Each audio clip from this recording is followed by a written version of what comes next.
It is week 1 of the NHL season. We're back, baby, and we're already off to a wild start. Tendies are letting in goals from center. The boys are eager to drop the mitts and throw the body, and teams are already getting called out as the NHL has returned. Week 1 was packed, so let's take a look at everything that happened to kick off this season.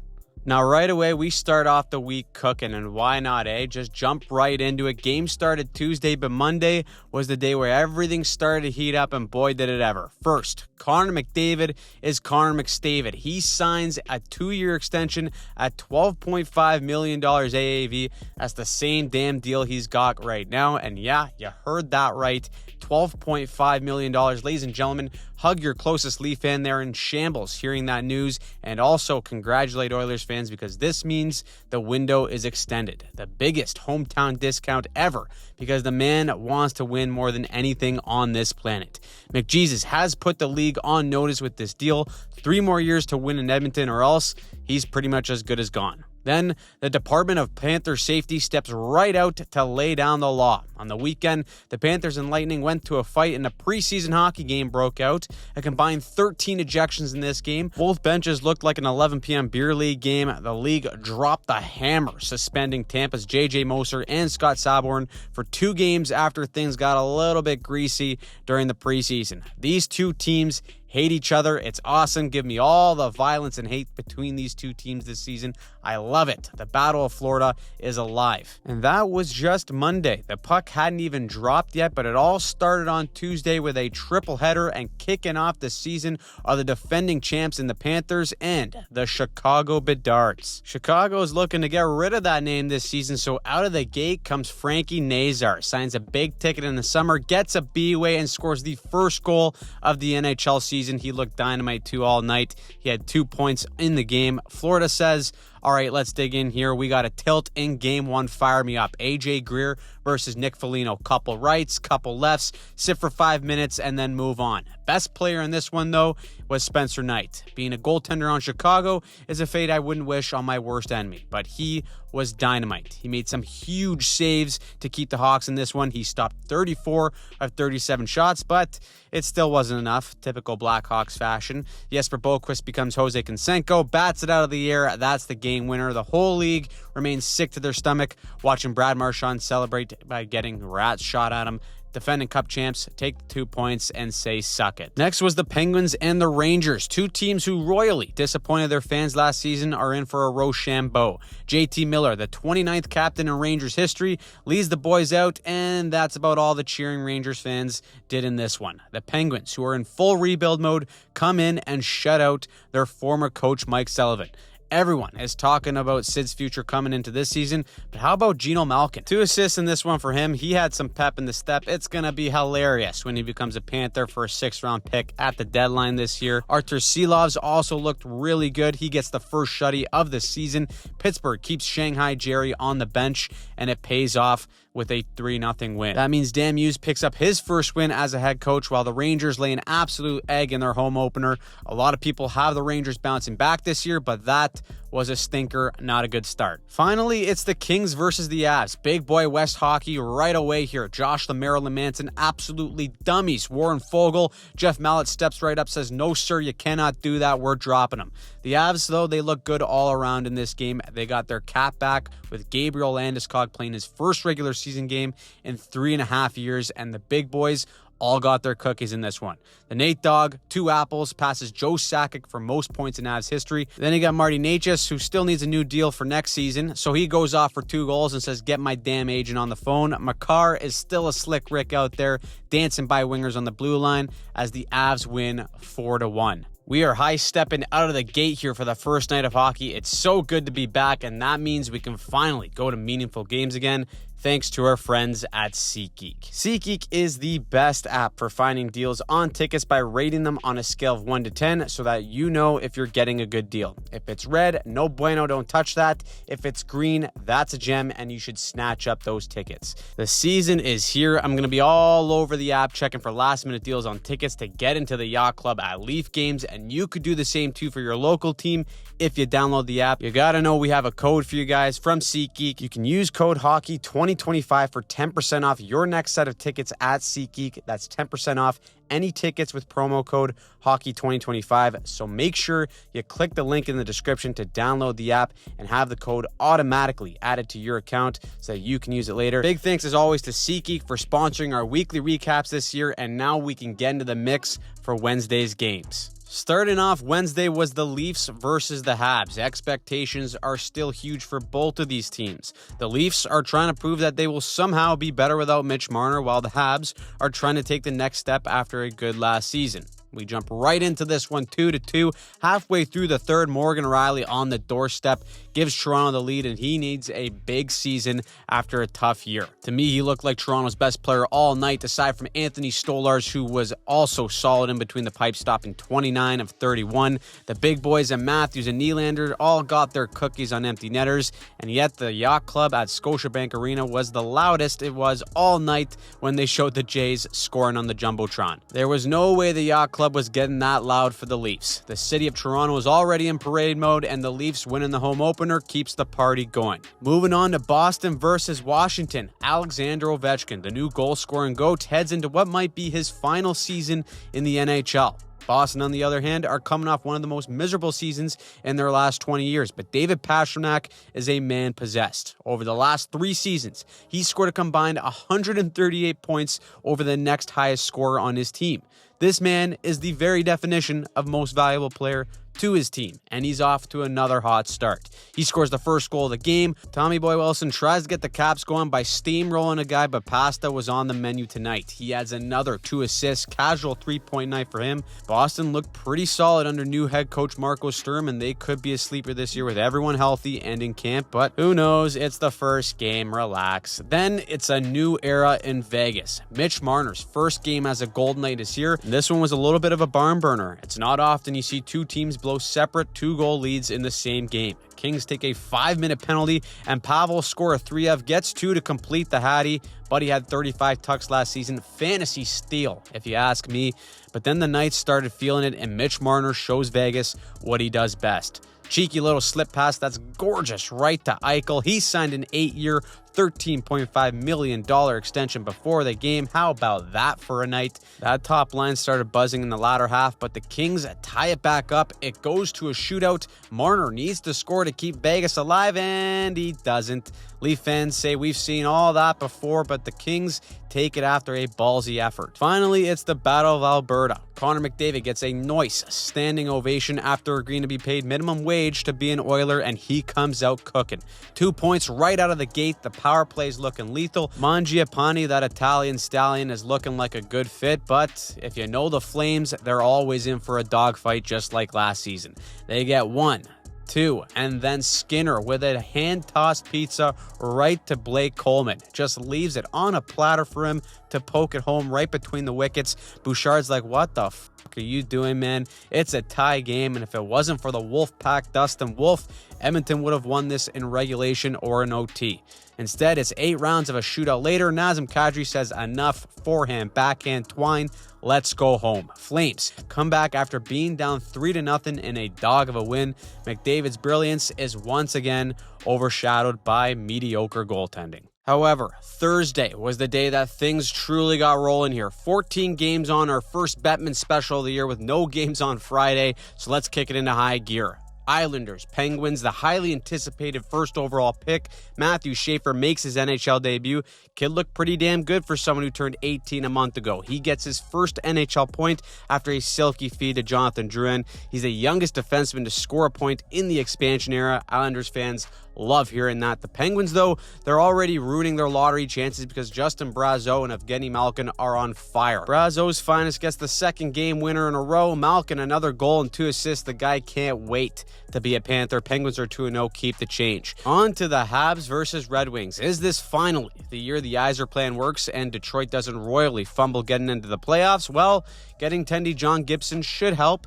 This man has been in trade rumors since before the First World War, and he finally makes his debut for another team in Detroit, only to get absolutely lit up. 5 goals on 13 shots. The Yzer plan is looking like the Yzer sham. 9 years without playoff hockey in Detroit makes me sick, and this start is even worse. Kudos to the Habs. They look good, though, especially Jakub Dobeš. Now, Speaking of long-term playoff droughts, bad starts, and utter disappointments, the Buffalo Sabres lay a nice fat egg in their home opener. The Rangers hit them with the Uno reverse card and shut out the Sabres 4-0. JT Miller picks up his first goal as Rangers captain, and Igor Shesterkin was a wall. Stopped all 37 shots for the shutout. The Rangers need Shesterkin to be godlike if they want a full bounce back this year. He looks dialed in early, which is great for New York. Connor Bedard is also humming here to start the season. Spencer Knight was my standout in Game 1, but Bedard still generated some solid chances and looked notably faster than he did last year. They got Boston. He's sitting pretty in the circle and absolutely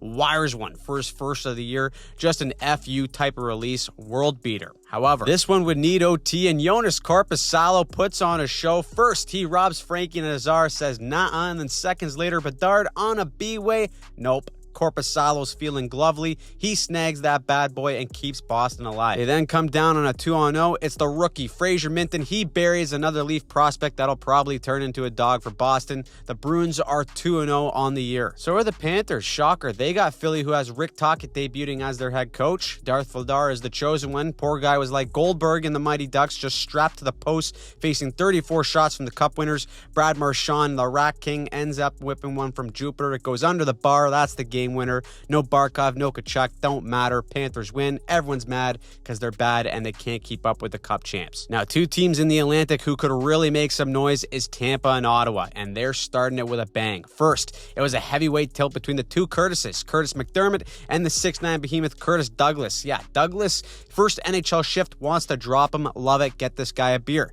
Then Sabrango and Lilleberg get in on the action. No one is given an inch in this game. Kachuk is taking on three guys at once. Things are off to a hot start, back and forth. Kucherov 2-goal night, but it's Shane Pinto. The Pinto parlay says he's Johnny on the spot in the final minutes to give Ottawa the lead and take it 5-4. Every Atlantic Division matchup is going to be a war this year with how close that division is. I really like the Sens' depth and system, mostly because it mirrors that of Florida, but I think they can take another step here if Allmark isn't another disaster. On to the marketing wet dream that is Columbus versus Nashville. After stroking a bunch of checks in free agency last year, the Preds became the most expensive retirement home in the league, and it royally sucked. This year, everyone's expecting them to be the same, but that's why we play the games, ladies and gentlemen. Ryan O'Reilly goes top bunk where mama hides the cookies. UC Saros was locked in, stopping 37-38. Preds beat the Blue Jackets, who are also looking to take a step this year, but they lose game 1. Then send in the juggernauts out west. Two teams who can win the Central, and the Jets and Stars go at it for game 1.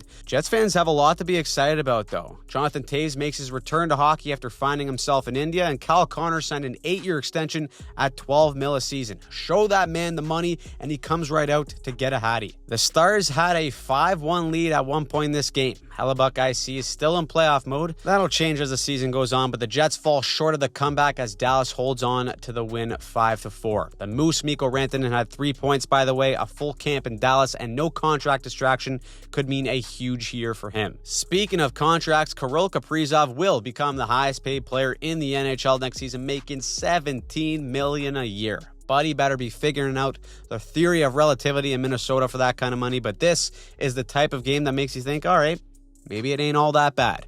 The Carillionaire puts up 3 assists on opening night. Brutal start for the Blues, who were one of the hottest teams in the league last season after the Four Nations, but the Wild looked like defensive juggernauts that they were in the first 30 games of the previous year. Philip Gustafson gets the shutout, Wild win, and post-game beers are certainly on Kirill the Thrill. It is also a new era in Utah. They retire their Premier League name in the Utah Hockey Club, and they have officially become the Mammoth. Utah was one of the best rush teams in the league last year. They have a ton of talent, and the expectations is playoffs this year, but they got to start against the Avs. Dylan Gunther sets the tone for Utah, but the Nate Dogg responds. That right there's the game winner. Scotty Wedgwood, whole lot of wood and net, was lights out. 32 saves, first star. Avs are looking dangerous out the gate here. On to Vancouver, where there's a lot to be excited about after a disastrous season last year. The locker room appears to be drama-free, but more importantly, Demko seems to be fully healthy, and it showed tonight. Hedl also looked great. 2 tucks, how are ya? 5-1 beatdown on the Flames. I like Vancouver to bounce back this year, especially